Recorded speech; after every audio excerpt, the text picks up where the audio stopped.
சான்றோர் பெருமக்களே, தொல்காப்பிய தொண்டன் கரைமாமணி முனைவர் பா. பத்மநாபன் ஆகிய என்னுடைய அன்பு வணக்கங்கள், பணிவான வணக்கங்கள். நாம் இப்போது தொடர்ந்து பழமொழி 400 என்ற 17 கீழ்க்கணக்கு நூல்களில் ஒரு நூலை பார்த்து வருகிறோம். அந்த வகையில் முன்றுரை அரையனார் எடுத்தாண்ட 400 பழமொழிகளை வைத்து அமைக்கப்பட்ட இந்த வெண்பாக்களை ஒவ்வொரு வெண்பாவாக பார்த்து வந்து கொண்டிருக்கும் இந்த நல்ல வேளையில் இப்போது நாம் கல்வி என்னும் தலைப்பில் 2வது வெண்பாவை பார்க்க இருக்கிறோம். சொல்தொறும் சோர்வு படுதலால் சோர்வின்றி கல்தொறும் கல்லாதேன் என்று வழியிறங்கி உற்றொன்று சிந்தித்து உழன்று என்று அறியுமேல் கற்றொறும் தான் கல்லாதவாறு. மிக அருமையான பாட்டு. அரிதோறும் அறியாமை கண்டட்டால் என்று கூறுவார் வள்ளுவர். அதாவது நாம் எவ்வளவு படிக்கிறோமோ அவ்வளவுக்கு அவ்வளவு நம்மிடம் அறியாமை வளர்ந்து கொண்டே இருக்கும். கல்வி கரையில கற்பவர் நாள் சில என்பது நாலடியார். சொல்தோறும் சோர்வுபடுதலால் என்பது ஆசிரியர் நமக்கு கற்றுத்தரும்போது நமக்கு அவ்வளவாக அவன் சொல்லிக் கொடுத்த ஆசிரியன் சொல்லிக் கொடுத்த அனைத்தும் நமக்கு ஏறுவதில்லை மூளையில். ஆசான் உரைத்தது அமைவர கொள்ளினும் கார்கூர் அல்லது பற்றரன் ஆகும் என்பது நன்னூல் சூத்திரம். ஆசான் 100 விழுக்காடு நடத்தினார் என்றால் நாம் அதில் நம்முடைய மூளை 25 விழுக்காடு மட்டுமே எடுத்துக்கொள்ளும். பின்னால் நிறைய சூத்திரங்கள் வரும். அவ்வினையாரோடு பயில் வகை ஒருகால் செவ்விதின் படைப்பு அவ்விருகாலும் மையறு புறமை மாண்பு நனி உடைத்தேன். நம்முடைய வகுப்பு தொடருடன் கலந்து நாம் கேட்ட பாடத்தை சிந்தித்து மீண்டும் மீண்டும் வினா எழுப்பி திரும்ப சொல்லி பார்த்தால் அந்த பாடம் நெஞ்சில் நிற்கும் என்பது நன்னூல். இந்த வகையில் இங்கே ஆசிரியர் கூறுவது, இந்த பழமொழி 400 ஆசிரியர் கூறுவது என்னவென்றால், சொற்றொறும் சோர்வுபடுதலால் நாம் கற்குந்தோறும் நமக்கு அந்த களைப்பு, அதாவது திரும்ப மனப்பாடம் செய்ய முடியாமல் அதை நம் கற்றதை உள்வாங்கிக் கொள்ளாமல் சோர்வின்றி, ஆனால் அதை அப்படியே விட்டுவிடக்கூடாது. சோர்வின்றி கற்றோரும் கல்லாதேன் என்று, நாம் படித்தது இவ்வளவுதானா கற்றோரும் கல்லாதேன் என்று வழி இறங்கி நினைந்து திரும்ப உற்றொன்று சிந்தித்து உழன்றென்றறியுமேல், அதாவது நாம் மேலும் சிந்திக்க வேண்டும், மேலும் இவற்றை தெரிந்து கொள்ள வேண்டும், இந்த பொருள் பற்றி நாம் தெரிந்து கொள்ள வேண்டும் என்று எண்ணுபவன் கற்றோரும் தான் கல்லாதவாறு. தான் படித்த எவ்வளவு படித்தாலும் தான் படிக்கவில்லை என்று நினைப்பான். அது கற்றது கைமண் அளவு என்று நினைப்பான்.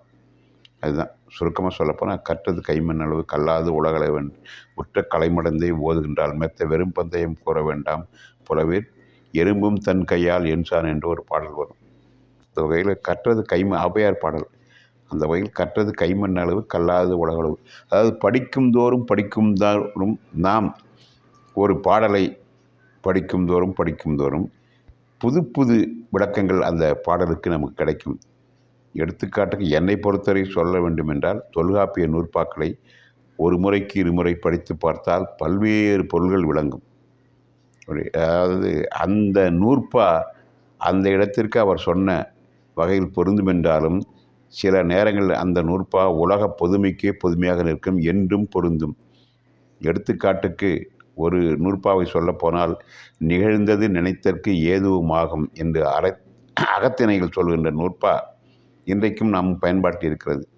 அதாவது நிகழ்ந்தது நினைத்தல் என்பது முன்பு நடந்த ஒரு நிகழ்ச்சியை அதற்கேற்ற சூழல் வருமானால் மீண்டும் நினைத்து பார்க்கிறோம். அப்போ இதைத்தான் திரைப்படத்தில் ஃப்ளாஷ்பேக் என்ற அந்த உத்தி, அதாவது முன் நடந்த காட்சிகளை பின்னால் நினைத்து காட்டுவார்கள், ஃப்ளாஷ்பேக் என்று. அந்த வகையில் திரும்ப நாம் சிந்திக்கும்போது வெவ்வேறு பொருள்கள் விளங்கும். ஒரே வெண்பாவிற்கு வெவ்வேறு பொருள்கள் விளங்கும். இந்த வகையில் ஆசான் தொல்காப்பியர் பல நூற்பாக்களை ஏற்றிருக்கிறார். அதை திரும்ப படிக்கும்போது நமக்கு வெவ்வேறு பொருள்கள் விளங்கும். இதைத்தான் உரையாசிரியர்கள் ஒரே நூற்பாவுக்கு பல்வேறு பொருள்களை சொன்னதன் காரணமே இதுதான். ஒருவருக்கு ஒரு சிந்தனை தோன்றும், அடுத்தவருக்கு ஒரு சிந்தனை தோன்றும். அந்த வகையில் கற்பு என்ற சொல்லுக்கு விளக்கம் சொல்லும் இளம்போர்னர், கற்பு மகளிருக்கு மாந்தர் மாட்டு நிகழும் மன நிகழ்ச்சி என்று கூறுவார். ஆனால் அதே கற்பு என்ற சொல்லுக்கு இலக்கணம் கூறும் நச்சினார்க்கனியர் தன் கணவனை தெய்வம் என்று உணர்வதோர் மேற்கோள் என்று சொல்வார். எதற்கு சொல்கிறேன் என்றால், இந்த வகையில் பல்வேறு பொருள்களை நாம் அந்த பாடல் மூலம் சிந்தித்து பெறலாம். எனவே நாம் கற்கும் தோறும் நாம் இன்னும் கற்க வேண்டும், நாம் இன்னும் கற்க வேண்டும், நாம் இன்னும் படிக்க வேண்டும்.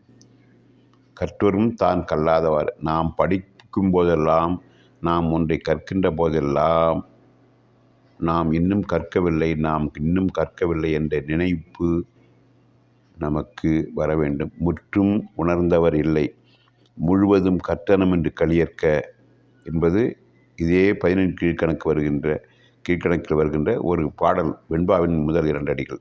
முற்றும் உணர்ந்தவர்களை முழுவதும் யாரும் உணர முடியாது. முழுவதும் கற்றனம் என்று களியற்க. அதனாலே நாம் எல்லாம் படித்து முடித்து விட்டோம் என்று எண்ணி விடாதீர்கள், இருமாப்போடு இருந்து விட.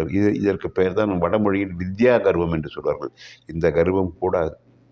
அதுதான் ஔவையாரும் கற்றது கைமண்ணளவு என்று கூறினார்கள். அந்த வகையில் சொற்றோறும் நாம் கற்கும் தோறும் நமக்கு இந்த கல்லாமை அறிதோறும் நாம் அறியாத பொருள்கள் இன்னும் இருப்பதால் நாம் சோர்வின்றி கற்க வேண்டும். கற்பதை மீண்டும் நினைவுபடுத்தி பார்க்க வேண்டும்.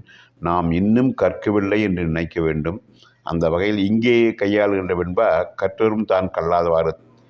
அதாவது இன்னும் நாம் படிக்க வேண்டும், நாம் இன்னும் சிந்திக்க வேண்டும்.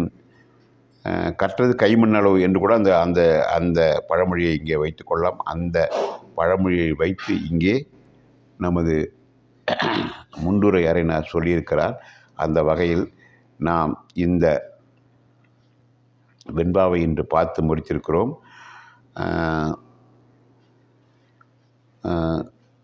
அறிவிற்கு எல்லை கிடையாது. அதாவது அதற்கு ஒரு வரம்பு கட்ட முடியுமா? இதுதான் அறிவு, இவ்வளவுதான் அறிவு என்று. எனவே ஒருவன் ஒரு பொருளில் தெளிவடைய வேண்டுமென்றால் மேலும் மேலும் மேலும் கற்க வேண்டும், கற்றுக்கொண்டே இருக்க வேண்டும். நாம் கற்கும் தோறும் நாம் இன்னும் கற்க வேண்டியது நிறைய உள்ளது, நாம் இன்னும் கற்க வேண்டும், நமக்கு தெரிந்தது இவ்வளவுதான், இன்னும் நாம் மேலும் தெரிந்து கொள்ள வேண்டும் என்ற எண்ணம் உண்டானால் கல்வி நமக்கு நல்ல பலனை தரும். எப்போதும் படித்து கொண்டிருக்க வேண்டும், இயன்றளவு படித்து கொண்டிருக்க வரும். பாரதிதாசன் சொல்லும்போது நூலைப்படி பலமுறை படி அப்படி என்று 17 தடவை படி என்று சொல்லுவார். இப்போது அண்மையில் தோன்றிய நமது புரட்சி கவிஞர் பாரதிதாசன் அந்த வகையில் எப்போதும் படித்து கொண்டிருக்க வேண்டும். நாம் கற்றது கைமண்ணளவு என்பதையே இந்த வெண்பா வலியுறுத்துகிறது என்று கூறி மீண்டும் உங்கள் அனைவருக்கும் எனது மனமார்ந்த வணக்கத்தையும் நன்றியையும் தெரிவித்து நிறைவு செய்கிறேன். மீண்டும் சந்திப்போம். வணக்கம்.